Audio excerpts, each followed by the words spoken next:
Meus queridos professores da Secretaria de Educação do Estado de São Paulo, terceira série do ensino médio. Meu nome é Marconi, sou um dos professores e moderadores do Centro de Mídias e hoje vou moderar essa aula para vocês, que será ministrada pela professora.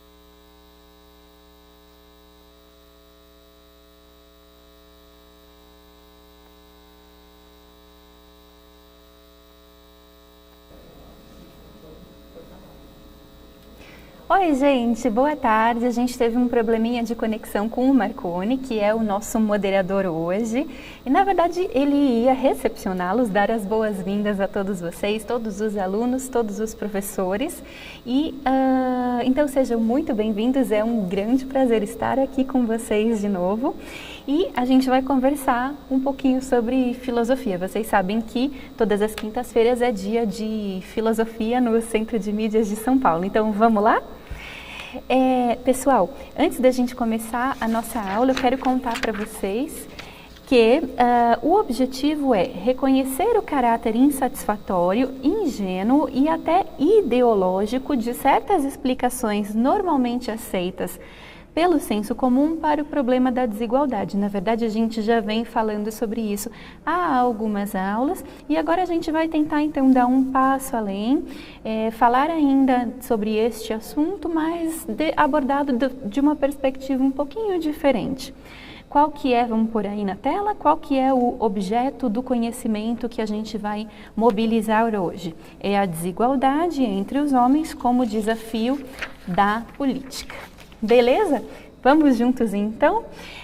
Para a gente começar a nossa reflexão de hoje, eu quero convidá-los a pensar um pouquinho na pergunta que vai aparecer aí na tela para vocês e que vai retomar, de alguma forma, o que a gente já tinha começado a conversar. Vocês se lembram que a gente conversou um pouquinho, eu falei, o professor Marconi falou também nas aulas passadas, sobre o que era diferença e o que era desigualdade. Vocês se lembram mais ou menos desses conceitos? Vamos ver se vocês conseguem lembrar? 2 minutinhos para pôr aí no chat, a gente já se encontra.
Olá, gente, com o nosso link aí restabelecido. Mais uma vez, boa tarde a vocês. Sejam bem-vindos à nossa aula de filosofia com a professora Maria Fernanda. Antes de comentar as respostas, queria deixar alguns recados para vocês, primeiramente aos professores. Eu vi que nas aulas da semana passada muita gente perguntou onde eu consigo o slide, onde é que eu consigo o material. Galera, na Secretaria Escolar Digital existe um drive. Nesse drive você tem acesso aos materiais. Se não me falha a memória, eles postam com um dia de antecedência, né, o material das nossas aulas aí no Centro de Mídias. Tá? Quero relembrar você, aluno, também que consegue fazer as nossas atividades, você, professor, que tem utilizado as atividades propostas, que vocês compartilhem isso com a gente nas redes sociais, através da hashtag filosofia no CMSP. E por fim, gente, eu vou colocar um link também no nosso chat de uma campanha que a sociedade civil está organizando para arrecadação de aparelhos eletrônicos com defeitos, celulares, tablets, notebooks.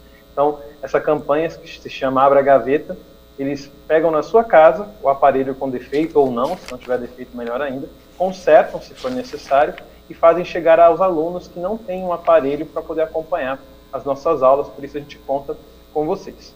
Falado disso e agradecendo o espaço, Fê, eu destaquei aqui 3 respostas muito interessantes. Primeiramente, o João Vitor, ele colocou, olha, na verdade a diferença provoca a desigualdade. Então, na visão do João, é a diferença que gera a desigualdade que nós temos na sociedade. A Érica Kailan, ela colocou uma coisa interessante, ela disse assim, diferença todos temos. Agora, a desigualdade, ela é uma criação do ser humano, ela é uma obra da humanidade. Isso conversa um pouco com a opinião do Lucas também. O Lucas Salles disse o seguinte, a diferença é uma característica humana, a desigualdade é uma característica da sociedade. Perfeito, Marconi, perfeito. Érica, Lucas, vários alunos trouxeram respostas muito legais e que estão bem dentro do que a gente já vinha conversando nas aulas anteriores, né? Então, quando vocês dizem assim, o Luiz Gustavo também disse, né? Diferença é algo natural e desigualdade é algo gerado pelo homem. Isso nos faz lembrar da definição que o Jean-Jacques Rousseau, aquele filósofo lá do século XVIII, ofereceu para os conceitos de diferença e desigualdade. E aí a gente vai relembrar um pouco aí na tela com vocês. O que o Rousseau dizia, então? Ele dizia assim, olha, diferença é um negócio natural, é dada pela natureza, portanto ela pode ser chamada de física ou de natural. Então, é a diferença de idade, diferença de saúde, constituição física, tons de pele, tons de cabelo, tons de olhos, a diferença de força física entre os indivíduos, tudo isso constitui, diz o Rousseau e muitos, né, que aderem ao seu pensamento, tudo isso configura as diferenças. E com essas a gente não tem que se preocupar muito, porque afinal de contas elas são dadas pela natureza, ou seja, não tem muito que a gente possa fazer para ir contra elas, né?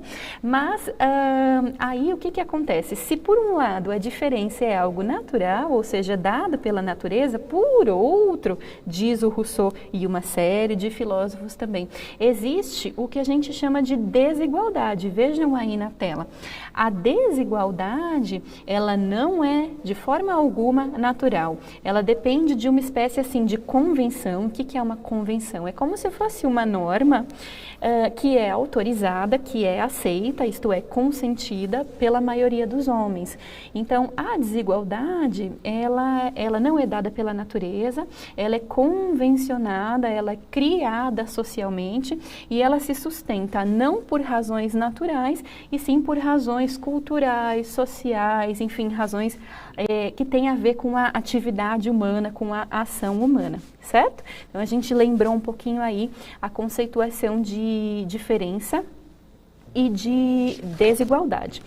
Agora, sabe, gente, pensar um pouco sobre diferença e sobre desigualdade, a gente estava falando no Rousseau, mas a gente poderia voltar bem mais no tempo, a gente podia voltar lá para a Grécia Antiga, para a Antiguidade Clássica, que vocês sabem que é o berço da filosofia ocidental, e a gente poderia, por exemplo, já que a gente está falando de diferenças naturais e de desigualdades sociais, a gente poderia trazer aqui para o nosso debate o Platão, que nasceu mais ou menos em 428 ou 427 a.C., por que que a gente coloca essas duas datas? Porque, olha só, a gente está falando lá de 400 e pouquinho antes de Cristo, quer dizer, a gente não tinha, digamos assim, métodos muito críveis, a gente não tem, assim, uma forma muito crível, né, de dizer com exatidão, devido ao tempo remoto de que se trata, de dizer com exatidão em que ano ele nasceu.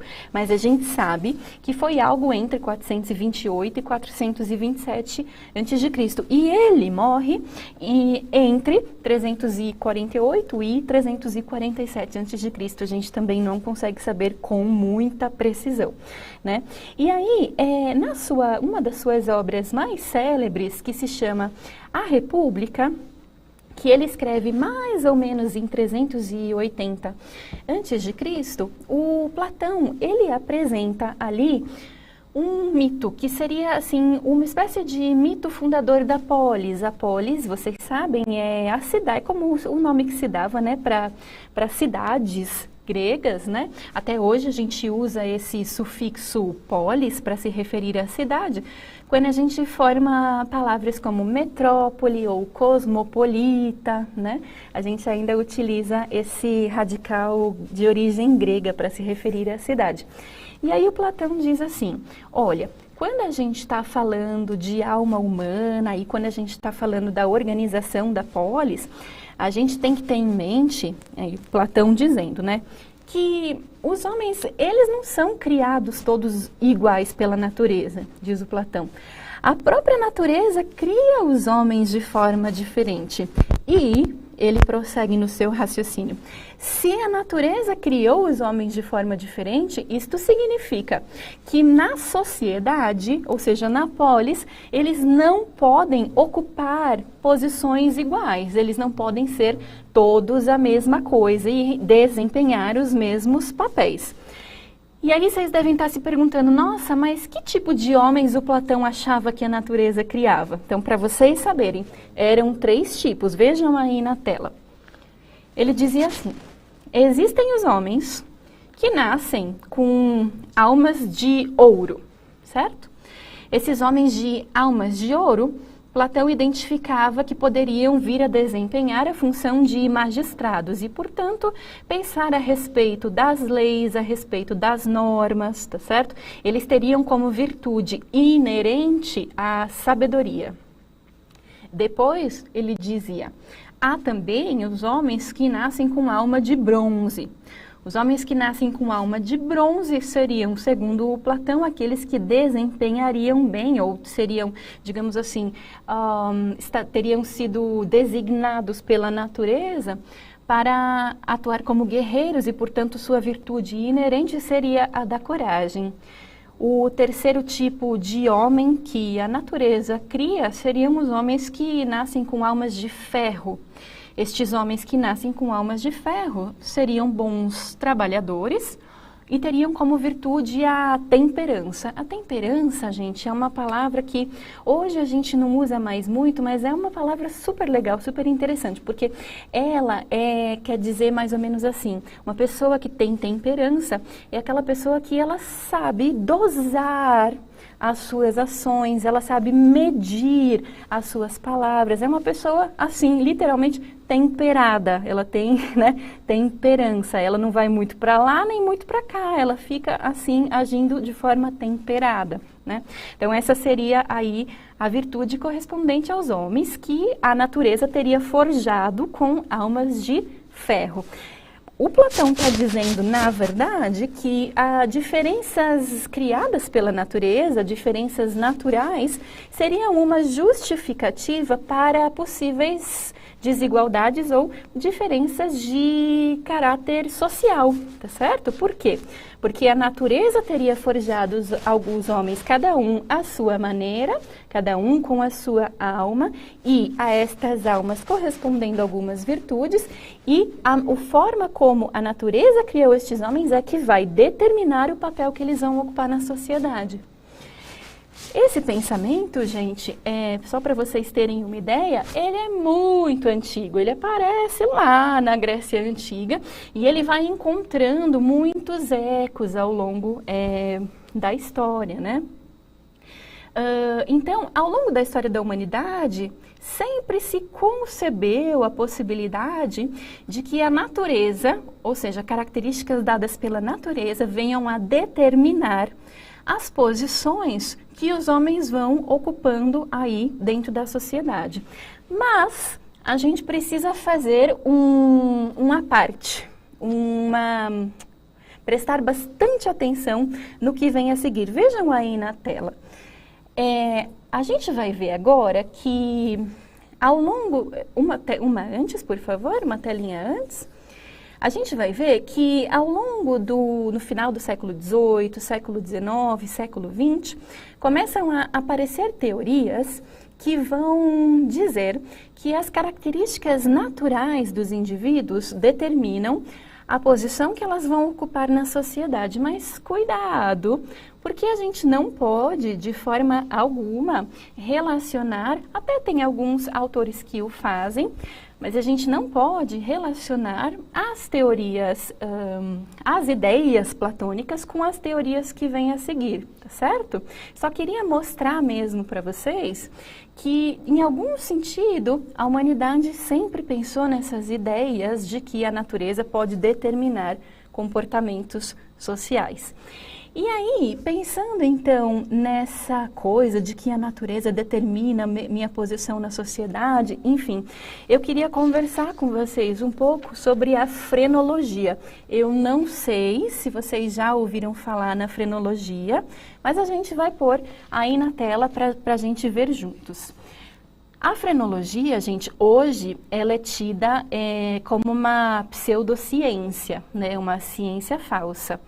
Ela apareceu lá no finalzinho do século XVIII. Vejam aí na tela, ela é criada no ano de 1796 por um médico anatomista alemão chamado Franz Joseph Gall, né?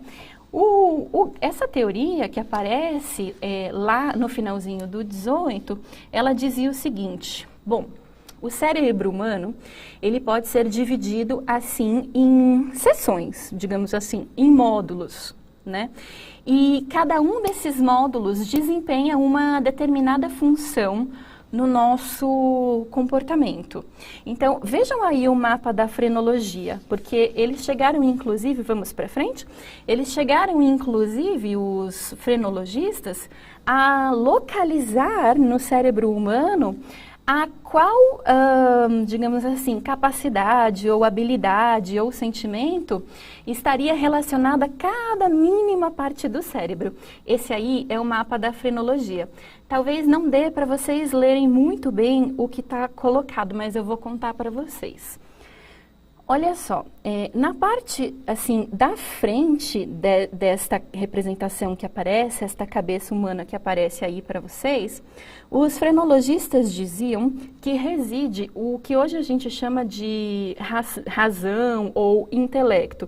Então seria a capacidade de percepção do tempo, seria a capacidade de relação da ordem das coisas, percepção das cores, capacidade de fazer comparações, entender causa e efeito, perceber o tamanho das coisas, enfim, tudo aquilo que é relacionado à percepção e sua relação com a razão humana. Depois, na parte mais aí central, do meio aí dessa representação, né, da cabeça do cérebro humano, estariam alguns impulsos, né?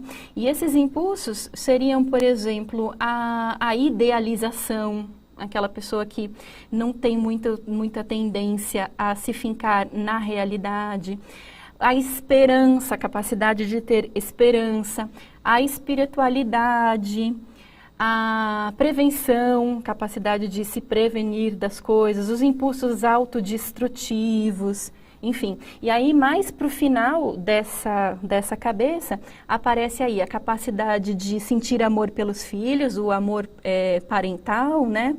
Aparece também a capacidade de fazer e manter amizades, os relacionamentos conjugais, enfim. Então, eles fizeram aí esse mapa que é até bem detalhado, vamos convir, né? E aí eles diziam o seguinte: se algum indivíduo tiver qualquer probleminha aí, né, em alguma dessas áreas, isto vai se refletir na maneira como ele se comporta. Né? Essa era a ideia básica dos frenologistas, que começam lá com a ideia do Gall no final do século XVIII e que vão aí se estendendo praticamente por todo o XIX, principalmente nos primórdios do XIX, quando a frenologia tem bastante influência na psiquiatria e na psicologia. E essa ideia de que alguns problemas em certos pontos específicos da estrutura cerebral humana podem comprometer o comportamento, foi aproveitada posteriormente por um italiano chamado Cesare Lombroso. Vai aparecer aí na tela para vocês. O Lombroso, que nasce em 1835 e morre em 1909, ele é o pai do que ficou conhecido como antropologia criminal. O que é essa antropologia criminal? O Lombroso dizia que ele era capaz e que a ciência que ele estava fundando era capaz de, analisando o cérebro e algumas outras partes do corpo de um ser humano, de dizer se este ser humano tinha tendências à criminalidade ou não. Os frenologistas, de alguma forma, eles centralizaram os seus estudos no cérebro humano. Mas o Lombroso, ele vai para além disso, né? Então, o que ele faz? Tem um estudo muito famoso do Cesare Lombroso, em que ele visita algumas prisões e ele faz testes de acuidade visual com as pessoas que estão ali detidas, né? E aí, olha o que ele faz. Ele examina 190 indivíduos que estão ali detidos naquelas prisões, enfim, por algum motivo. E aí ele percebe, examinando os olhos, né, o formato dos olhos, o tamanho dos olhos, a retina, enfim, ele percebe e ele chega à conclusão de que todo criminoso tem pouca acuidade visual. Isso ele percebe a partir do estudo que ele faz com os 190 indivíduos aí nessa prisão, né? Então ele olha a conclusão aqui, a ideia dele o leva, né? Ele diz assim: todo criminoso enxerga mal. Todo criminoso tem baixa acuidade visual. Olha o que ele está fazendo, gente. Isso é maluco, né? Pra gente hoje, enfim. Ele está relacionando um comportamento com características físicas do indivíduo.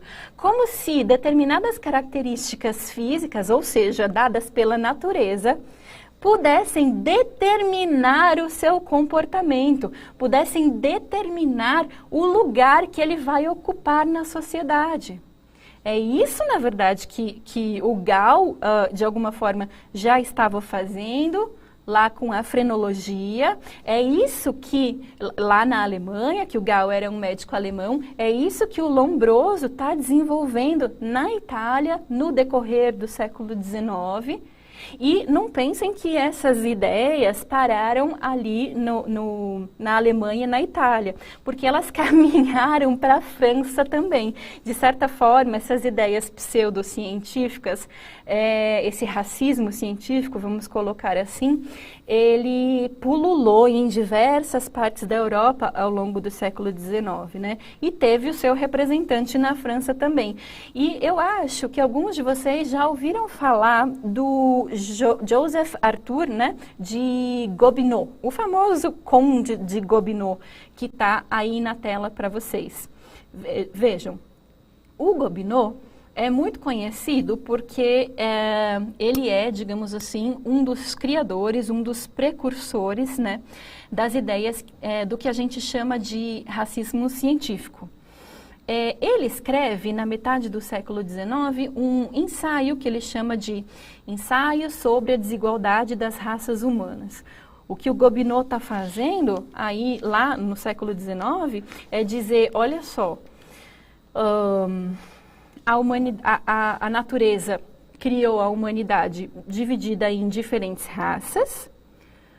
Supostamente, cada raça teria suas próprias características e algumas são melhores do que outras, né? Isso o Gobineau está fazendo. Aí a gente pode perceber que no decorrer aí do 18 e do 19, a gente tem na Europa uma esteira de vertentes de pensamento. Então a gente pode lembrar que a gente viu aí da frenologia, a gente pode lembrar do Cesare Lombroso, né, aquele estudioso, né, que tentava relacionar características físicas naturais dos seres humanos com os seus comportamentos e desses comportamentos adviriam os lugares que eles ocupam socialmente falando, né? A gente pode lembrar do Lombroso, a gente pode ainda trazer o Gobineau, né, para essa discussão. E aí a gente chega num autor que é o Francis Galton, que é o criador de um termo que eu tenho certeza que vocês já se depararam com ele em algum momento da vida de estudos de vocês, que é a palavra eugenia. A palavra eugenia é cunhada lá em 1883 por este estudioso, o Francis Galton. E aí o Galton diz o seguinte, bom, estou aqui fundando um novo campo do conhecimento, um novo campo científico, que eu estou denominando aqui de eugenia, diz o Francis Galton. E o que essa ciência, né, essa suposta ciência vai fazer? Vai estudar os agentes sob controle social, ou seja, aquelas coisas que dão para controlar aí na perspectiva do Galton, e que podem melhorar ou empobrecer as qualidades raciais das futuras gerações, tanto física como mentalmente. Essa ideia ele está defendendo nessa obra aí, Hereditary Genius, o gênio hereditário, né? E o Galton vai mais além e diz, inclusive, que certos comportamentos são passados assim hereditariamente, muito na linha do que o Lombroso falava, de que a criminalidade seria um comportamento de raiz genética. E que, portanto, se você é um criminoso, então você vai passar a criminalidade hereditariamente e geneticamente para a sua prole, isto é, para os seus filhos. O que é uma loucura completa, né? Mas que, por incrível que pareça, estas ideias ecoaram, encontraram terreno fértil, encontraram lugar aonde lugar em que foram propagadas, né, na Europa, nesse momento aí que a gente está conversando.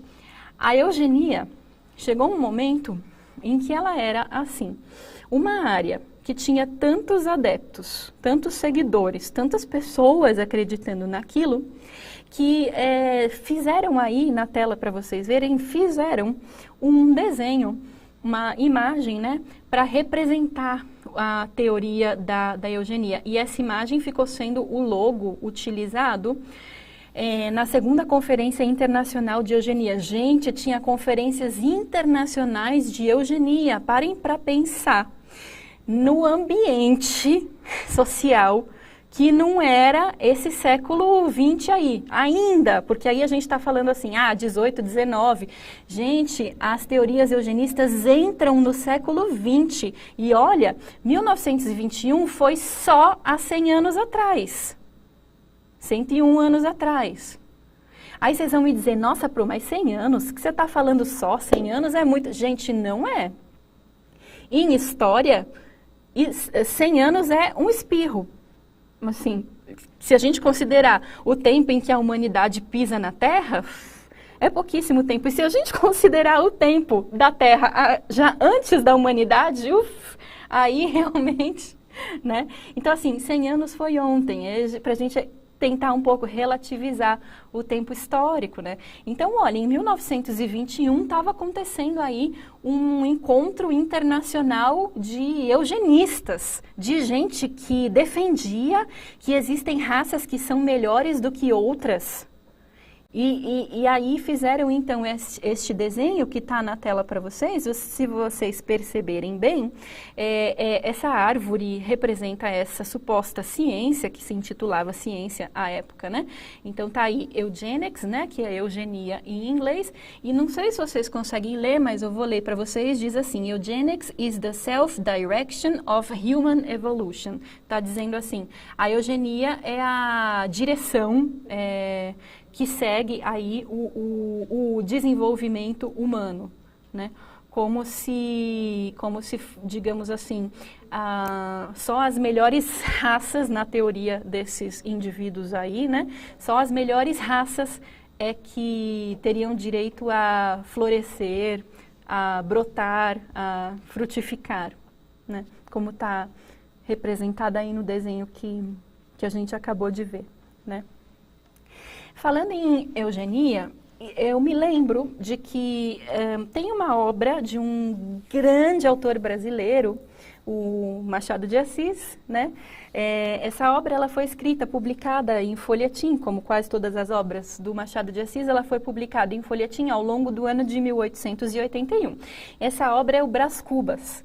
E para quem já leu o Brás Cubas ou tem alguma notícia dessa história, sabe que tem um determinado momento lá no livro em que o Brás Cubas ele tá para se casar, né? E o Brás Cubas, ele tem uma pretendente, e aí os professores de português e literatura que estiverem assistindo, me ajudem e me corrijam se eu cometer algum equívoco. Mas o Brás Cubas, ele tem uma pretendente que se chama Eugênia. Percebam, o nome dela é Eugênia. O Machado de Assis era brilhante, porque ele dá para essa personagem o nome desta pseudociência que está ganhando força, que tem força ainda na Europa e que chega no Brasil, como a gente vai ver daqui a pouquinho. Ele dá para essa personagem o nome de Eugênia e ele faz isto de propósito, porque a Eugênia, ela tem uma característica. Para quem se lembra, a Eugênia, ela é coxa. Vocês sabem o que é uma pessoa coxa? É uma pessoa que anda mancando, né? E aí, pasmem, gente, o Brás Cubas, ele até gosta da Eugênia. Ele acha que a Eugênia é bonita, é uma moça interessante. Mas ele não consegue se apaixonar, ele não consegue sentir amor por ela, pelo simples fato de que ela é coxa. Ou seja, ela anda mancando um pouco. E o interessante, por que o Machado de Assis dá o nome de Eugênia para essa moça? Porque, olha só, é uma determinada característica física dela, que ela não escolheu. Ou seja, que foi a natureza que deu para ela. E que, de repente, essa característica física está determinando os destinos da vida dela, os destinos da vida da Eugênia. Puxa vida, ela foi impedida de casar com o seu pretendente pelo simples fato de que ela nasceu coxa, não é? Aliás, a Eugênia é uma personagem fascinante. Da nossa literatura brasileira é fascinante, gente. A Eugênia tem uma peculiaridade. O Brás Cubas chama ela de Flor da Moita, né? Porque quando ele era criança, ele viu os pais da Eugênia namorando atrás da moita. E desse namoro nasce a Eugênia. Então, o Brás Cubas chama a Eugênia de Flor da Moita, né? Então, é genial a crítica que o Machado de Assis traz aos eugenistas, né? E já que eu estou falando de Brasil, eu falei para vocês que a eugenia encontrou eco aqui em terras brasileiras também. Porque, olha só aí na tela, a gente teve eugenistas no Brasil. Por exemplo, Renato Kell, olha lá, séculos 19 e 20, ele foi um farmacêutico, foi um médico lá no Rio de Janeiro, era um ferrenho defensor da eugenia. Silvio Romero, escritor escritor, também defendia a eugenia. Raimundo Nina Rodrigues, cientista, que era defensor, primeiro, da craniometria. Ele achava que as medidas dos crânios dos indivíduos diziam se ele era inteligente, se ele não era, se ele era capaz de fazer isso, se ele não era. Enfim, ele tentava fazer aí o que ficou conhecido como craniometria. Olha que coisa maluca para a gente, né, hoje. E a maneira dos encontros internacionais de eugenia que aconteciam lá na Europa, o Brasil não ficou para trás, não, porque o Renato Kell, inclusive, ajuda a fundar o que ficou conhecido como Sociedade Eugênica de São Paulo. Não se enganem, não pensem que não havia aqui no Brasil, assim como havia lá na Europa, as pessoas que diziam: esse negócio de eugenia é uma loucura completa e a gente precisa lutar contra isso. Uma das vozes que mais se levantaram contra as teorias eugenistas no Brasil foi a de um sergipano, o Manuel Bonfim. Manuel Bonfim nasceu em Aracaju, ele veio a falecer no Rio de Janeiro e ele publica uma obra em 1905 que se chama Males de Origem. E nessa obra o Manuel Bonfim diz o seguinte: a gente precisa parar com esse negócio de achar que o Brasil e a América Latina têm um mal de origem que seria a miscigenação. Porque todos esses eugenistas brasileiros na época, eles achavam que o fato de nós sermos um país incrivelmente miscigenado e uma mistura de raças, eles achavam que esse era o problema fundacional da nossa sociedade. E aí aparece uma voz lúcida, como a do Manuel Bonfim, e diz assim: gente, vamos parar com isso. Vamos parar com essa visão negativa a respeito da miscigenação. Vamos parar de achar que isso é o mal de origem da sociedade brasileira e das sociedades latino-americanas de forma geral, porque, infelizmente, essas teorias racistas e essas ideias de embranquecimento, elas vão também se espraiando pela América Latina, né? Para irmos nos encaminhando, infelizmente, para o final, falamos de Machado de Assis, grande autor negro do nosso país. Eu gostaria de colocar na tela para vocês a foto de Cruz e Souza. Foi um poeta brasileiro, simbolista, conhecido como nosso cisne negro. E em 1895, o Cruz e Souza escreveu na sua obra Faróis, ele escreveu um poema que se chama Caveira. E eu gostaria, então, com toda a deferência e a honra à memória de Cruz e Souza, eu gostaria de declamar este poema para vocês. Então, ele diz assim: olhos que foram olhos, 2 buracos, agora fundos no ondular da poeira, nem negros, nem azuis, nem opacos, caveira. Nariz de linhas e correções audazes, expressão aquilina e feiticeira, onde os olfatos virginais falazes, caveira. Boca de dentes límpidos e finos, de curva leve, original, ligeira, que foi feito dos teus risos cristalinos, caveira, caveira, caveira. Assim escreveu Cruz e Souza, lá em 1895, mostrando para a gente que não importa de que forma a natureza tenha nos criado, todos nós somos, no fundo, absolutamente iguais. Eu encerro a nossa aula. Foi um grande prazer ter estado com vocês.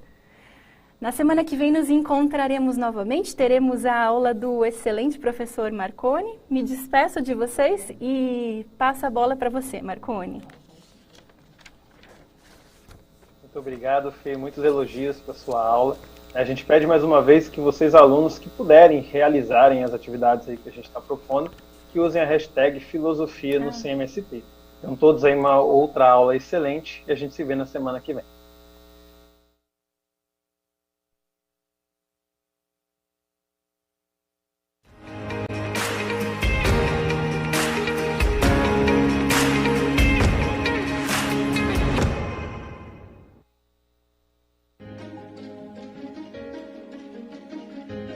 A escola pode estar distante, mas as aulas não. Por isso, o governo de São Paulo criou um aplicativo online de aulas com chats para todos os estudantes da rede pública de ensino durante a quarentena. O acesso à internet é gratuito e você ainda pode assistir às aulas ao vivo nos canais digitais da TV Cultura. Baixe o aplicativo e estude.